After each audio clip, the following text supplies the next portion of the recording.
We just sang the words, "Here I am," to worship. Here I am. There's an immediacy to that, isn't there? The right now. I mean, everything prior to this moment got you to this moment. Some of it maybe you could have done without, but all of it has shaped for you this moment, for good or for bad. Here I am to worship. Here I am to bow down. Here I am to say that you're my king or my God. All of these things we pray, but sometimes here I am is just an acknowledgement of, I don't know where I'm going. You ever felt that way? Rudderless? Where are you going? With your life, with your faith? Sometimes it seems pointless, doesn't it? You ever ask yourself this question, where am I going, or ask it of someone else? Maybe it's just something as silly and pedantic as, I'm going to the grocery store.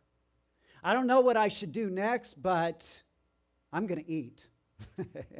Because I don't know what I should do next, and when I don't know what to do next, I'm going to eat. So I'm going to the grocery store. Where are you going? Maybe it's to go visit family, if you believe in purgatory. Maybe, I'm kidding. That was a joke. Not really. Or it could be, maybe it implies something deeper. Like when an employer asks, so where do you see yourself in 2 years, 5 years, 10 years? I don't know what I'm doing for lunch, Or it could be as rudimentary and almost profane as your spouse saying with a disgusted sneer, I'm just going to the bathroom. I'm not getting you a cup of coffee. Where are you going? I'm always looking for someone to deliver me a cup of coffee. And I always say something like, you're so sensuous. Sensuous up. Will you get me a cup of coffee? And it never works. Right? Maybe it's a little more existential than that. Some of you are like me. You live in the melancholy of life. Those of us that are like that, we like picking at scabs. And so maybe it's an existentially complicated answer that you're finding yourself in the middle of your life without any sense of direction. Those moments when there's only going to the next band concert, going to the next meeting, going to church, going to a doctor's appointment, going, always gone, but never arriving anywhere. No direction. So again, the question, where are you going? Of course, the religious community has a long history of asking this question with mixed results, dare I say. Maybe we've gotten away from asking this question, maybe to our detriment. I think sometimes we ask this question in a poor way, though. Where are you going when you die? That kind of question. Now that is probably the most important question you will ever ask, and I will grant you that, yet we live in such a despairing, hopeless world that I think for so many people, forever is too far away when right now is destroying their life. It's too hard to answer that question.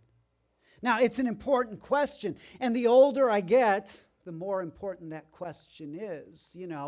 When that realization that there's fewer years in front of me than there are behind me. And so where you will spend eternity is a hugely important question, even when the church got a little cheeky about it, maybe to our detriment. Smoking or non-smoking? Like, did we really need that? Heaven and hell is not a joke, really. Where are you going? What if you got hit by a Mack truck tonight? I always call it Mack truck theology.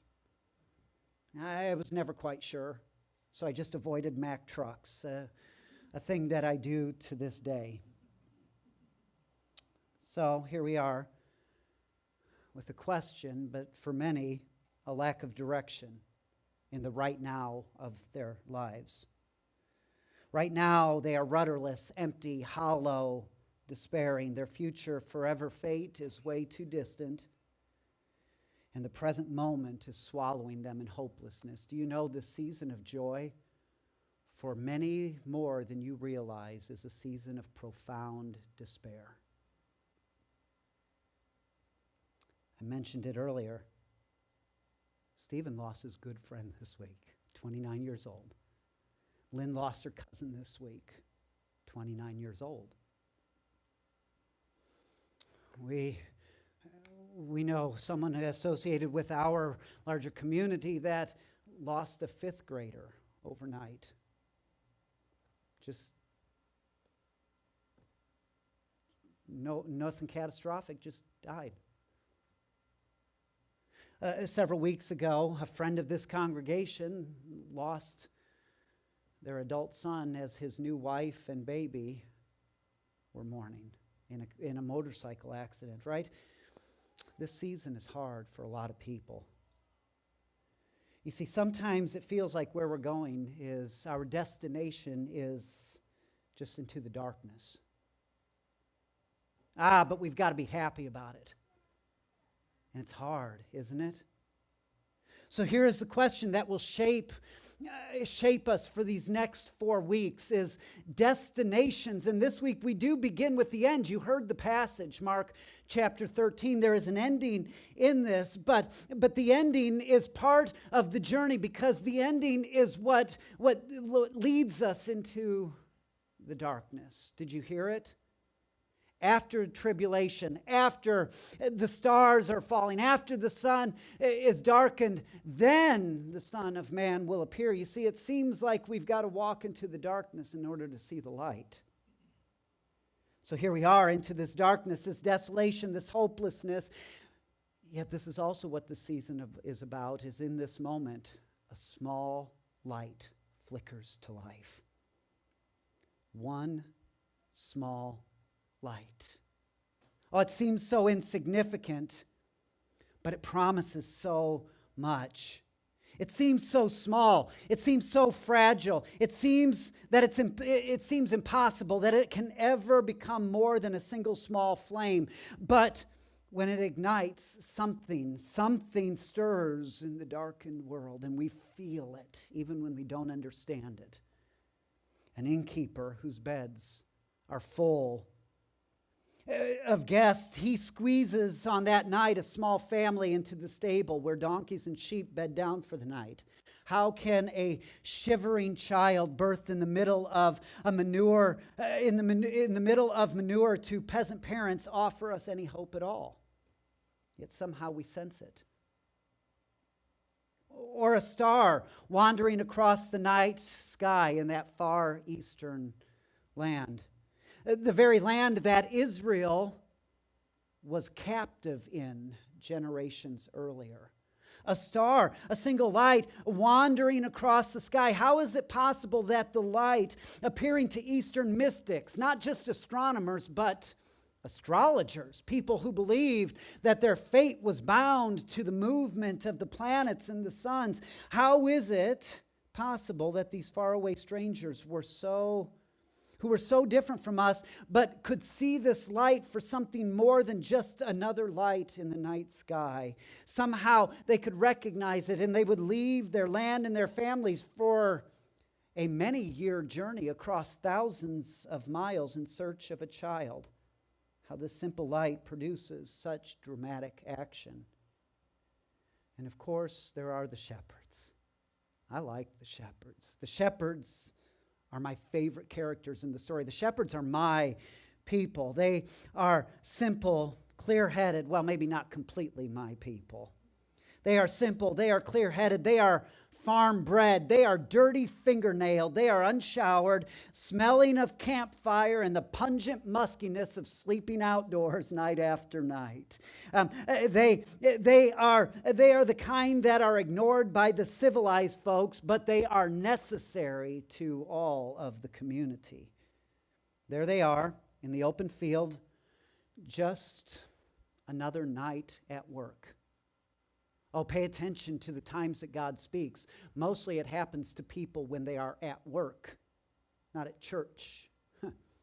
And here they are. It's just another night at work. They are not expecting anything more than the next weather system and the next wild animal to try to sneak away one of their flock. And then suddenly there is a light, a voice, a command, a choir, and they cannot help but go and see this thing of which they were told.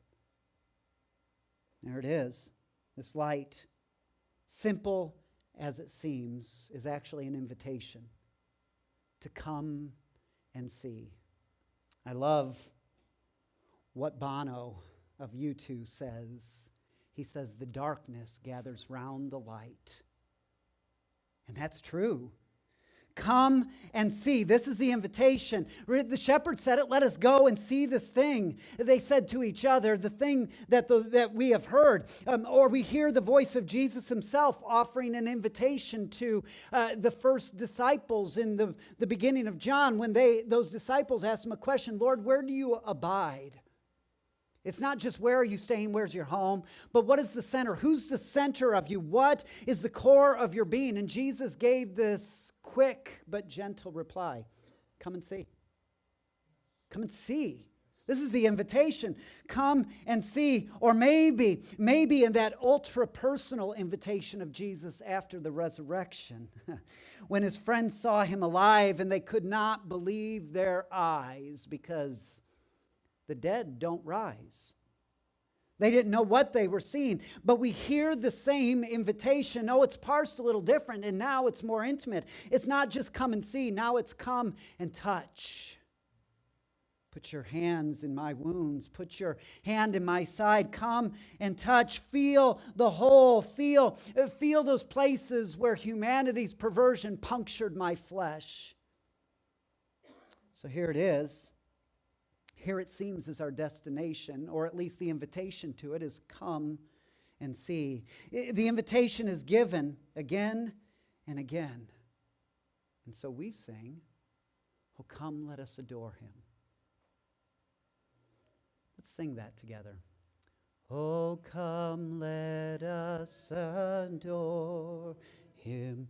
Oh, come, let us adore him. Oh, come, let us adore him, Christ.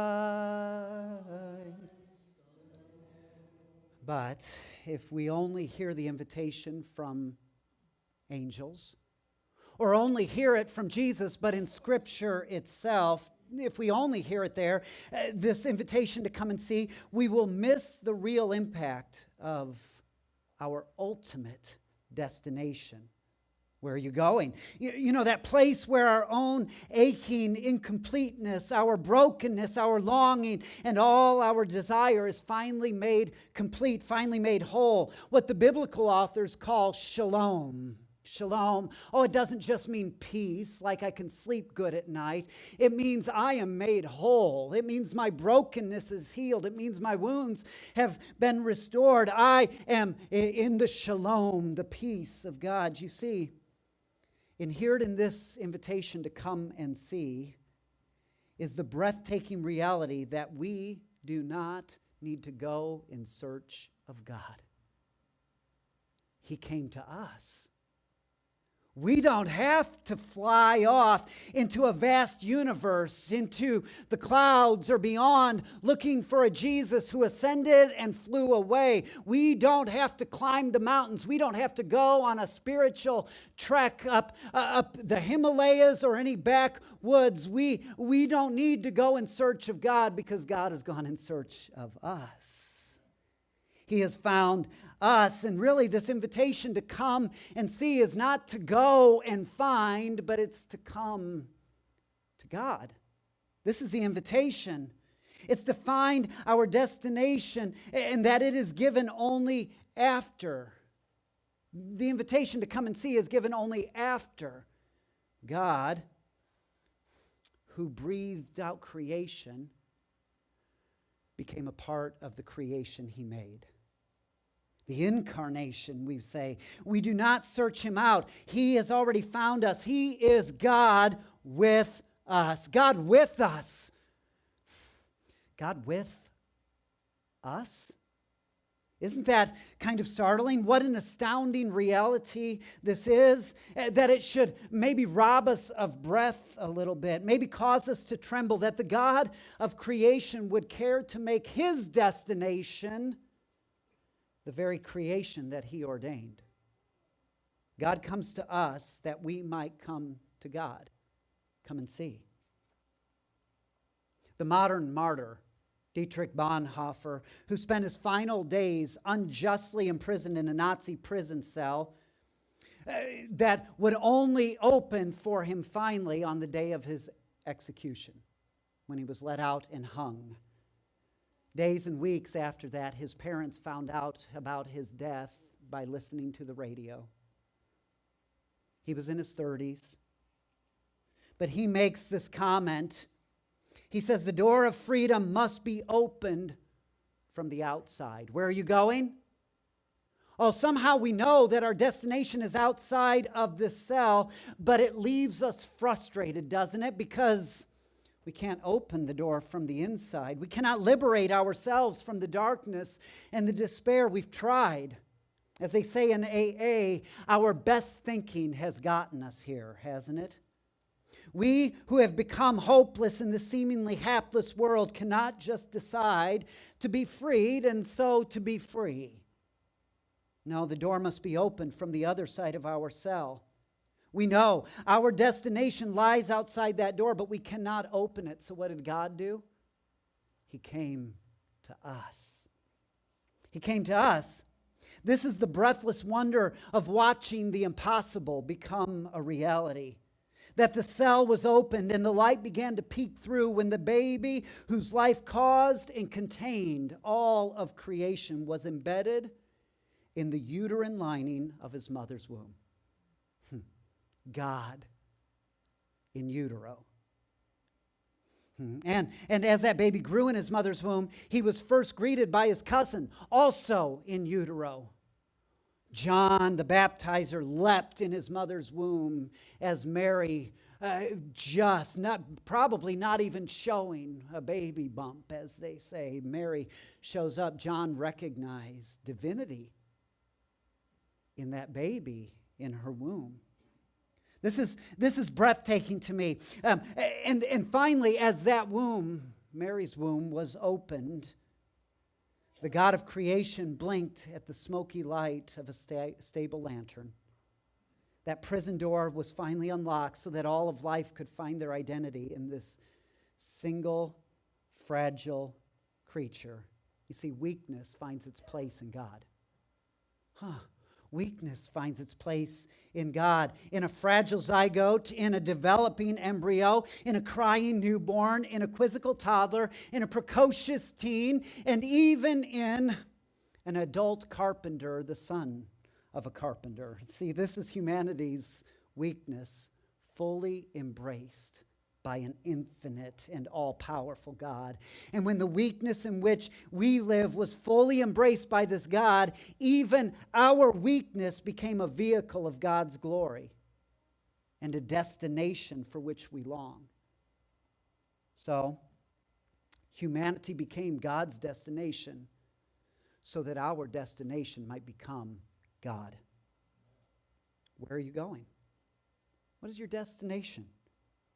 St. Irenaeus, the early church father, said it this way. He says, for this is why the Word, this is the Johannine Word, capital W Word, Jesus, eternal Word. He said, for this is why the Word became a man, and the Son of God became the Son of Man, so that humanity, by entering into communion with the Word and thus receiving divine sonship, might become a son of God. Or let me say it a different way. The eternal Son of God became the begotten Son of Man so that every child of humanity might become a child of divinity. Where are you going? Our calling is into the very being of God. Wow. Can we for a moment just get lost in the wonder of this? You know, we talk about it, we sing about it, we preach about it. Emmanuel, God with us. But maybe we have grown so accustomed to saying it that we've lost the meaning of it. Perhaps we need to grapple with the impossible. A God whose very eternal nature, whose being transcends stars and galaxies, the cosmos itself with its scale of over 14 billion light years, who knows in an instant what the weather pattern is on the most remote planet around the furthest star in a galaxy far, far away. That's my God, you see. It's the God who sees the journey of a single photon, that wave particle of light, who sees the journey of that single photon contained in the heart of a star that somehow travels for countless millennia across quadrillions of miles so that our telescopes can catch a dim flicker. That God. That indescribable God, indescribable in being, beyond all comprehension, beyond all of our attempts to tame him, to domesticate him with our religions, with our philosophies, with our good ideas, with our private opinions about who God is and who God is not. God is beyond all of that. You know, that God. That God that made his destination the third rocky planet orbiting an average star in the outer reaches of a spiral galaxy. And on that rock of blue and green where water and life surged with extravagant and breathtaking diversity, that God saw a small, dusty country situated within the grasp of a tyrant empire, but otherwise forgettable and altogether insignificant. And that God found that single peasant girl, perhaps 13 or 14 or 15 or 16, the age of my youngest daughter. And he found that single peasant girl who would become responsible for a baby whose name was God. And whose beginning was before the beginning of all things, who himself had no beginning. She would carry him. She would teach him. She would raise him. She would be responsible for keeping God alive. She will be the womb where that God implanted as a single cell in a uterine wall of a single mother's womb, that's that God that somehow became the dividing zygote. 1 cell, 2 cells, 4 cells, 8 cells, 16, 32, and on and on and on until that God became a community of living cells that in the adult male averaged 36 trillion. You know, that God. We go on and on. I'd really like to, but apparently I've got to get to a point. You see, all of this and more is what we mean when we say, Emmanuel, God with us.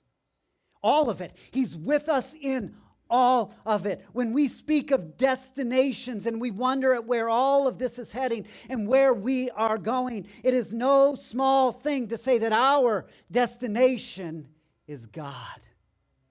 Oh, come, let us adore him. Can we sing that again?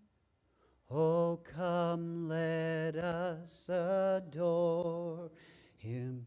Oh, come, let us adore him. Oh, come, let us adore him, Christ. But with anything, there's a problem. You see, the problem ensues when a destination is ignored, when this destination is ignored and God is rejected. You see, something is broken. Oftentimes, this time of year becomes the season for nostalgia. We cozy up and we sink into our blankets with hot cocoa and a Hallmark movie. God help us all. Or our favorite annual Christmas special, Rudolph or Charlie Brown or Miracle on 34th Street, or thanks to Trent Jones, National Lampoon's Christmas Vacation. Trent Pulver. And we watch as every problem resolves in an hour or two.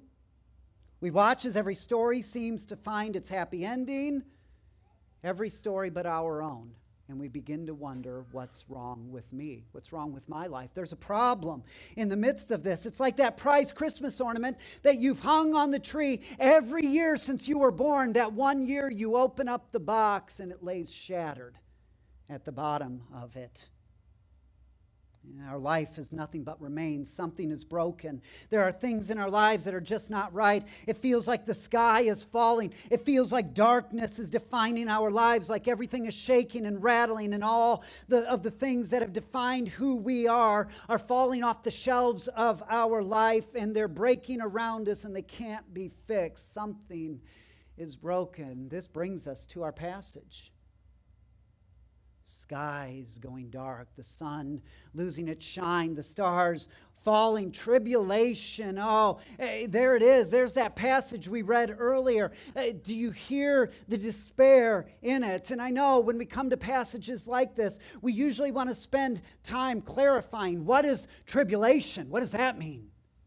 And what does it mean that the sun will be dark and the stars will fall from the sky? Is it a metaphor? Is it real? Is it a meteor shower? What's going to happen? And let's make a movie about it. And in our hype to rubberneck at the destruction of the world, the way that we watch as we pass a car accident, we miss the most important verse in that passage. It comes right in the middle. And it says, and then they will see the Son of Man coming, Advent, coming in the clouds with great power and glory. And then he will send out the angels, and he will gather his elect from the four winds, from the ends of the earth to the ends of heaven. Oh, now that's what this passage is about. You see how easily we miss the point of this passage against our own need to try to figure out the devastation of our life, to make sense out of it. Can I tell you, sometimes our lives are devastation because it's lived in a broken world.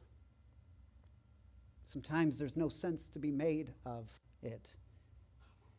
You see, the point of verse 26 is this coming of which we speak of during this season.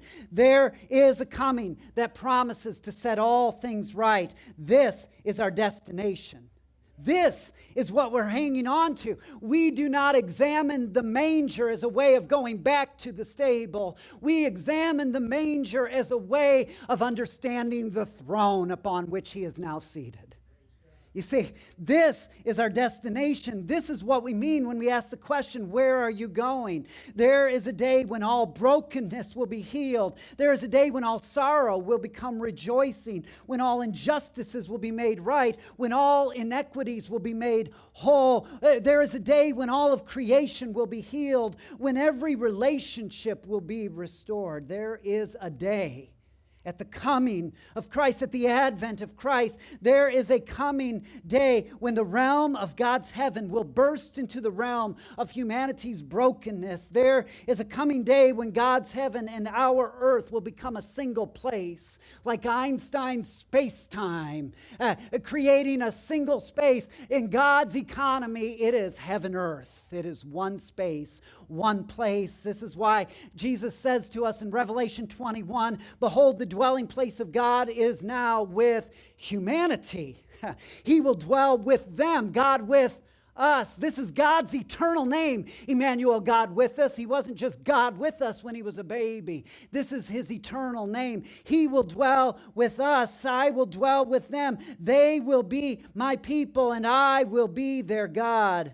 On that day, I will wipe away every tear from their eyes. On that day, death shall be no more, neither shall there be mourning, nor crying, nor pain, for the former things have passed away. So, here's the question and the point of all of this. Why do we begin this season of Advent, the season of waiting for the Advent? That is the coming of Christ with what seems like an end, with stars falling and the earth being darkened. Well, it's simple. We begin with the end so that we can discover that the end of the darkness is just the beginning of hope. The end of brokenness, the end of sorrow, the end of injustice is really just the beginning. The end is the beginning. Everything seems like it's ending. Your life seems like it's come to a point of ending. In God's economy, the end is the beginning. It's a new beginning in Christ. For us right now, though, we must wait.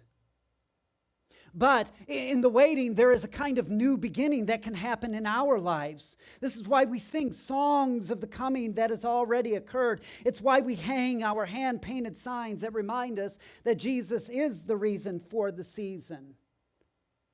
And it rhymes, which helps.